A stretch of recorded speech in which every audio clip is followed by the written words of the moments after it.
네, 안녕하세요. 내가 섹시해지는 시간 최가혜입니다. 네, 여러분 오늘은 수요일입니다. 네, 오늘 한 주의 중간인데요. 네, 어떻게 이번 한 주 즐겁게 보내고 계신가요? 네, 오늘도 역시 오신 분들은 뭘 해야 할까요? 네, 댓글창에 출석 체크 먼저 하고 진행해 보도록 하겠습니다. 네, 오늘 역시 존자님께서 다시 일바로 컴백하셨네요. 네, 우리 존자님, 네, 일바. 네, 오늘도 역시 일바입니다. 존자님 축하드립니다. 네, 오늘도 어제는 다른 분께서 이제 잠깐 일바를 해주셨는데 드롭님이었던가요? 네, 오늘 다시 일바로 컴백해 주셨어요. 네, 우리 존자님. 불광지세님 머리 쓰는 시간이네 라고 하셨는데요. 아, 그쵸. 제가 퀴즈를 또 자주 하기 때문에 또 머리 쓰는 시간이 되죠. 무조건님이 체크라고 하셨습니다. 네, 무조건님도 안녕하세요. 반갑습니다. 네, 오늘은요, 여러분 혹시 외국인 친구들 많이 있으신가요? 네, 요즘에 또 외국인들이 한국에 방문해서 또 이런 문화체험을 하는 프로그램도 많이 생겨나고 이런 외국인들이 한국 문화에 대한 관심이 급증하고 있는데요. 여러분들은 어떠세요? 외국인 친구들한테 어떤 얘기를 해주면 진짜 한국엔 이런 것도 있어 하고 놀랬던 적이 있으신가요? 네, 봉룡님 안녕하세요. 눈이 호강하는 시간인가요? 키읔키읔 하셨는데요. 네, 그렇습니다. 맞습니다, 봉룡님. 어서 오세요. 자, 오늘은 그래서 외국인들이 한국에 오면 놀라는 문화를 제가 준비해봤습니다. 자, 그럼 첫 번째부터 하나하나 만나볼까요? 일단 응답자의 절반 정도를 웃도는 55%가 바로 외국인들이 한국에 오면 가장 놀라는 문화로 이것을 꼽았는데요. 여러분 어떤 것인지 살짝 예감이 가시나요? 예감이 오시나요? 네, 의장님 어제 일바는 폴쉐님이라고 의장님 오빠라고 하셨는데요. 의장님 여자분이신 거 아는데 오빠라고요? 네, 천부자님 나날이 이뻐지는 가혜양. 네, 다운님 안녕 가혜씨. 천부자님, 다운님 모두 감사합니다. 네, 반갑습니다. 네, 폴쉐님 의장님 기약해 주셔서 감사. 연승 저지남이었습니다. 폴쉐님 어제 일바 폴쉐님도 오셨네요. 네, 폴쉐님 잘 오셨습니다. 태권님 오늘 옷 멋지게 입었네요. 네, 오늘 제가 오프숄더로 조금 해봤는데요. 자, 첫 번째는요, 와이파이예요. 와이파이가 우리나라에 오면 외국인들이 가장 놀라운 문화로 꼽혔는데요. 일단 우리나라는 뭐 식당이든 카페든 지하철이든 어느 곳에서나 사실 무료 와이파이를 자주 사용할 수가 있잖아요. 하지만 외국의 경우에는 이렇게 와이파이 사용해서 인터넷을 접속하기 위해서는 별도로 비용을 지불해야 한다고 해요. 그렇고 또 속도도 이렇게 빠르고 무료로 이용할 수 있는 한국의 와이파이에 놀랄 수밖에 없는데요. 이런 한국의 무료 와이파이가 외국인들이 가장 문화적으로 충격을 받는 1위에 꼽혔다고 합니다. 네, 한국 지하철 보고 깜놀한다고. 네, 조각사님이 인터넷 속도도 깜놀한다고. 네, 맞아요. 그런데 여러분 이거는 약간 여담인데요. 여러분 이제 비행기 안에서도 와이파이를 사용할 수 있다는 사실 혹시 알고 계신가요? 제가 올해 이제 에바항공 타고 대만에 갔을 때 에바항공 안에서 유료 와이파이를 제공을 해주더라고요. 저는 진짜 깜짝 놀랐습니다. 사실 그런 거를 처음 봤거든요. 네, 그래서 기사를 검색해 보니까 이제 에바항공 말고도 뭐 델타나 아메리칸에어, 에미레이트, 싱가포르, 타이항공 등에서 기내 와이파이를 제공하고 있다고 하는데요. 지난 5월부터는 우리나라에서도 어느 항공사죠? 네, 아시아나항공에서 국내 최초로 기내 와이파이를 제공을 하고 있답니다. 게다가 또 신기한 건요, 유료긴 하지만 전화 통화도 할 수 있다고 해요. 그래서 제가 아이콘을 보고 설마 전화가 되겠어? 라고 생각을 했는데 이제 전화도 항공기 안에서 가능하다고 하니까요. 정말 놀랍게 발전하는 세상인 것 같습니다. 네, 태권님 핸드폰 못 끼게 하는데 비행기에서요. 네, 태권님 그렇지만요. 네, 유료 와이파이를 기내에서 제공을 해주고 있더라고요. 저도 깜짝 놀랐어요. 네, 그렇다면 두 번째로 한번 넘어가 볼까요? 자, 외국인들이 한국에 오면 놀라는 문화 두 번째는 무엇일까요? 여러분들 혹시 이거 찜질방 안에서 먹는 이 계란 좋아하시는 분들 계신가요? 이 찜질방입니다. 이제 외국에서도 스파 문화가 많이 정착이 되면서 외국인들도 목욕하는 문화를 낯설게 느끼진 않지만 그래도 불가마와 찜질방이 함께 있는 찜질방은 아직까지도 외국인들에게 놀라운 문화 중 하나인데요.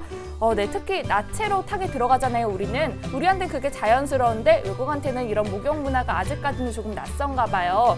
또 24시간 운영되는 찜질방이 우리나라 곳곳에 있다는 점도 참 놀랍다고 합니다. 요즘에는 외국인들도 한국 여행을 오면 이런 찜질방에 꼭 들려서 계란을 먹는 그런 것을 체험해봐야 할 필수 코스로 여기고 많이 인기를 찜질방 찾는 외국인들이 많아진다고 하는데요. 네, 그렇습니다. 외국인들이 찜질방 문화에 대해서 또 신기해하고 또 많이 여행에 오면 꼭 해봐야 할 일로 꼽는다고 하네요. 여백님, 키움방송 가혜님 미모에 깜놀한다고요. 아예 여백님 또 외국인들이 전 또 약간 일본 쪽에서 좋아하는 얼굴인 것 같아요. 폴세님 외국인들이 채널 K 방송을 보고 가인님이 예쁘고 스타일 좋아서 놀랐다고요? 아이고 우리 폴세님 또 이런 기분 좋은 농담을 폴세님 정말 제가 마음을 다해 사랑합니다. 네. 존자님 오라고 하셨고요. 네, 이사할 때 사다리차로 빠르게 옮기는 거 보고 놀란다고. 네, 그렇습니다. 자, 그럼 세 번째로 가볼게요. 세 번째는 무엇일까요? 여러분들 밤에 배고프실 때 출출하시고 야식이 생각날 때 어떻게 하시나요? 우리는 아주 자연스럽게 핸드폰을 켜서 뭐 요기요, 배달의 민족, 배달 365, 배달통 이런 배달 관련 어플들을 사용해서 야식을 시켜 먹잖아요. 하지만 이런 배달 문화는 우리나라에 특화되어 있다는 사실 혹시 알고 계신가요? 외국인들은 이런 한국에 365일 24시간 배달되는 음식 문화에 아주 깜놀을 한다고 합니다. 그래서 우리에게는 너무나 익숙한데 외국인들은 정말 한국에 오면 신기해하는 문화 중 하나가 바로 이 음식 배달 문화라고 하네요. 네, 달빛 조각사님이 한강에 배달되는 거 보고 깜놀. 네, 태코님이 한국에서 더 좋아한다고. 선부자님이 일복에서 먹히는 얼굴. 달빛 조각사님이 짜장면 먹고 그릇 내놓으면 가져가는 거 보고 깜놀한다고. 네, 맞아요. 저는 대학교 들어가서 가장 신기했던 게 정말 그냥 광장 한가운데서 배달을 시켜도 아저씨가 정말 귀신같이 찰떡같이 알아듣고 그곳으로 딱 배달해 주시는 거예요. 그래가지고 정말 우리나라의 배달 문화는 정말 선진적이구나 이렇게 생각을 했던 적이 있어요. 아마 외국인들이 보면 더 놀라시겠죠? 자, 그럼 네 번째는 어떤 것일까요?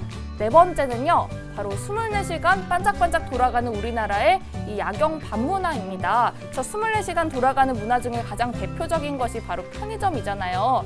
제가 진짜로 실제로 외국에 나갔을 때 가장 불편했던 점이 아니 뭐 좀 사려고 하면은 11시면 슈퍼마켓이 다 문이 닫고 또 새벽 2시면 호프집, 술집 막 이런 데도 다 문이 닫는 거예요. 정말 갈 데가 친구 집밖에 없더라고요. 그래서 맨날 친구 집 가서 맥주 마시고 하우스 파티하고 이렇게 놀았는데 하지만 우리나라는 어떤가요? 24시간 밤거리가 정말 야경으로 환하게 빛나는 그런 곳이잖아요. 이런 한국의 밤거리에 외국인들이 정말 놀라는 것 중에 하나라고 합니다.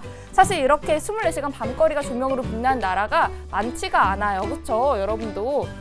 존자님 홍어 먹고 깜놀, 조각상님 크크크크, 의장님 배달이야 어깨어깨 한다 하지만 그릇 되찾아가는 건 대박이라고. 네, 맞습니다. 정말 그릇까지 되찾아서 가시는 게 어디예요, 정말. 외국에는 이런 문화가 없을 거예요. 그렇죠?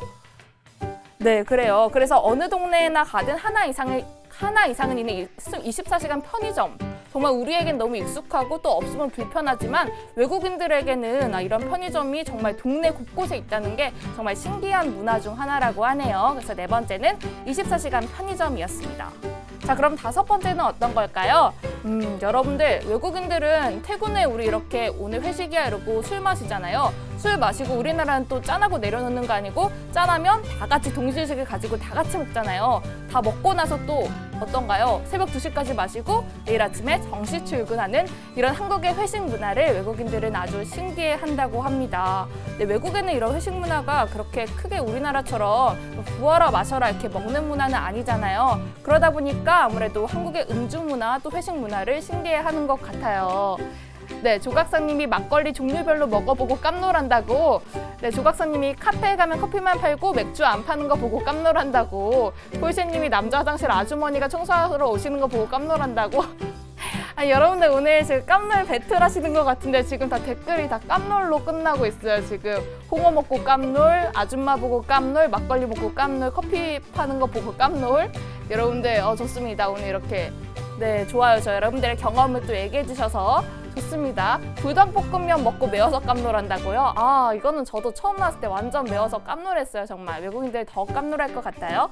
네, 어쨌든 이렇게 밤늦게까지 회식을 열심히 하고 또 아침에 칼같이 출근하는 우리 한국의 직장인들 정말 제가 생각해도 대단합니다. 자, 마지막 여섯 번째인데요. 외국인들이 한국에 오면 가장 많이 보이는 것이 어떤 건지 아세요, 여러분? 저도 이거는 처음에 보고 좀 재밌어서 아직까지 기억을 하고 있는데 외국인들이 한국에서 가장 많이 보이는 게 바로 빨간 십자가라고 합니다. 근데 실제로 비행기 타고 우리나라 보면요, 이렇게 조금 밑으로 내려오면 빨간 십자가가 굉장히 많이 보여요. 그리고 외국인들이 이 빨간 십자가의 정체를 알면, 이게 교회라는 걸 알면 더욱 놀란다고 하는데요. 이렇게 정말 수많은 숫자의 교회까지 외국인들이 깜짝 놀라는 한국의 문화 중 하나라고 하네요. 네, 천부자님이 깜놀한 외국인 보고 깜놀하고 돌격 앞으로님이 내 얼굴 보고 깜놀한다고. 우리 돌격 앞으로님 얼굴 좀 보여주세요. 저도 한번 제가 놀라나 안 놀라나 한번 시험해 볼까요?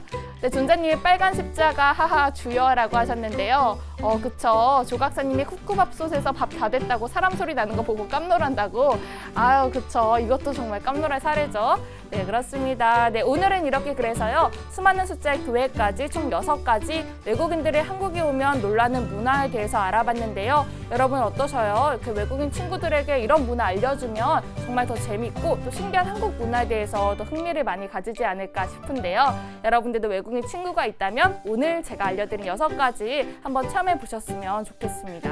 자, 그럼 오늘도 기분 좋은 오후 되시고요. 저는 내일 같은 시간에 다시 찾아뵙겠습니다. 자, 안녕히 계세요.